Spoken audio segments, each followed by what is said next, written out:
Imagine having the power to cure 125 million children.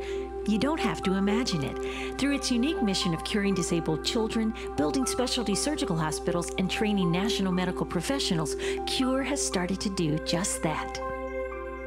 Children with physical disabilities such as severe clubfoot, bow legs, rickets and other deformities aren't dying, but they are severely disabled, and so they're often low priority on a national healthcare agenda. And that's why I'm excited that Cure is making this particular group a priority. The hospital that we have here is a place that is free of corruption, and the medical system here in this country has a lot of corruption in it, and the patients have fears of the doctors here and of the treatment that they're going to get. Cure's hospital has been able to take care of these problems. Most importantly, giving services to children that come from families that are economically challenged. We have had many testifying. I've never heard of a hospital like this where a person will spend time to talk to you, to come and pray with your child, and you share your social problems. He's there to come and pray with you and encourage you. This is a different hospital. Main differences between the Cure hospitals and other mission hospitals is that the Cure hospitals specialize on the surgical treatment of children. So what we have provided here is a place where people come with their babies, with their big heads, to the Big Head Hospital, and we treat them almost always within a couple days of their arrival. And we're operating on something between 300 and 400 new hydrocephalus cases a year right now. There's a population in Malawi of 12 million people, the same as Greater London. Greater London has 500 orthopedic surgeons to serve that population of 12 million. Malawi has less than 5. Gives you some idea of the scale factor we're talking about. What is Cure here doing about all of that? Well, we're training orthopedic clinical officers. These are people who've had 3 years of clinical medicine training.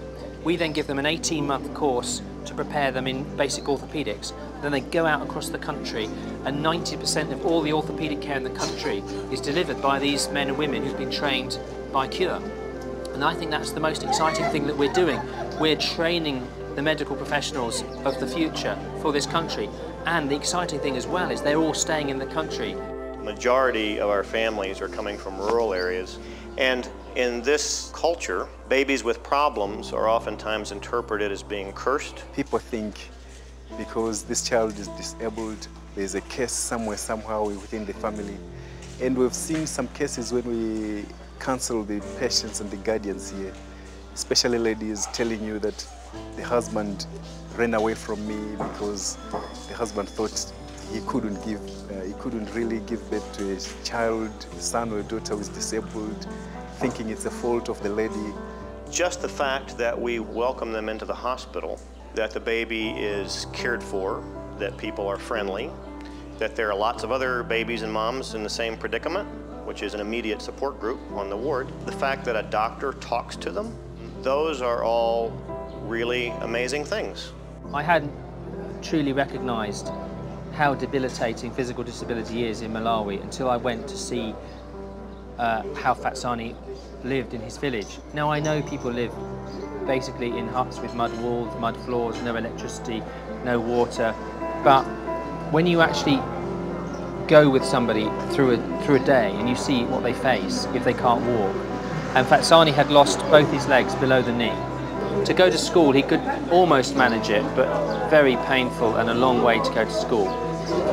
So seeing the transformation we've made in his life by bringing him down, he had some problems with his stumps, so we cleaned up his stumps where there was some regrowth, and then we helped him get fitted with some really good quality prosthetic legs. And he's gone back, and not only is he a new person because he's got new legs, but he's a new person because of his renewed sense of self-esteem and better understanding of who he is and understanding that God loves him.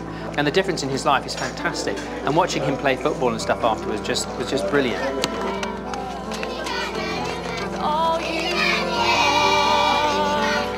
I'm crying out, I'm crying out.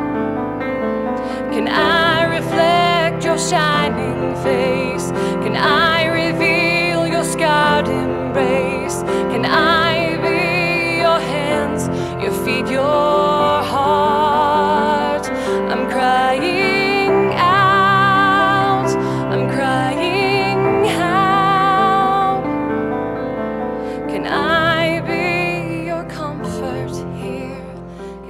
Cure's work has a lasting and dramatic impact. Children can now walk, play, and live productive lives through the transforming power of physical and spiritual healing. So far, we've been able to touch the lives of 450,000 patients and perform 34,000 life-changing surgeries. Join us as we do the same for others who are still waiting for a cure. Lives are changed at all levels. Staff, donors, who get the chance to have their money transformed into healing hands that create children that can now walk who couldn't walk before. And blended in with that is a Christian gospel. Cure International. Healing changes everything.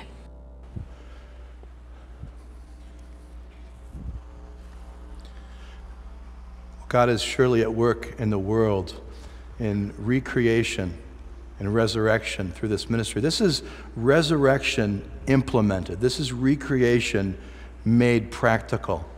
And if you want to know more about this and hear how our church is just starting to make a personal connection, which may include a short-term mission trip to this hospital, whether or not you think you could ever go on such a trip, please, I encourage you to come after service next Sunday and find out more about it.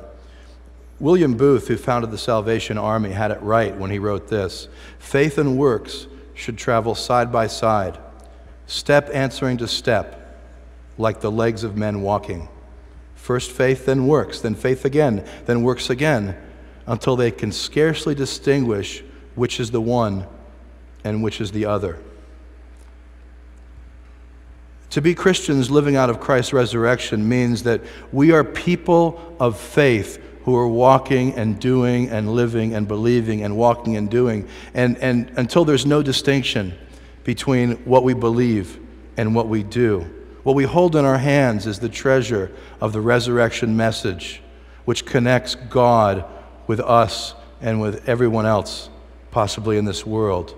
Paul asked the question, how does resurrection impact the Roman world? Cure asked the question, how does resurrection impact disabled children?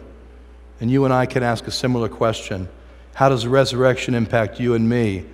And how can you and I be involved with God in recreating this broken world? You and I can have faith because God was faithful to raise Jesus from the dead. You and I can have faith because God will be faithful to newly create you and me and everyone who comes into contact with this gospel through people like us. We may be fallen, faulty, messy, broken down people. We may be jars of clay, but God is working in us and through us and all around us. Let's live and work in this world by faith as part of God's new creation. Let's join our hearts in prayer, shall we?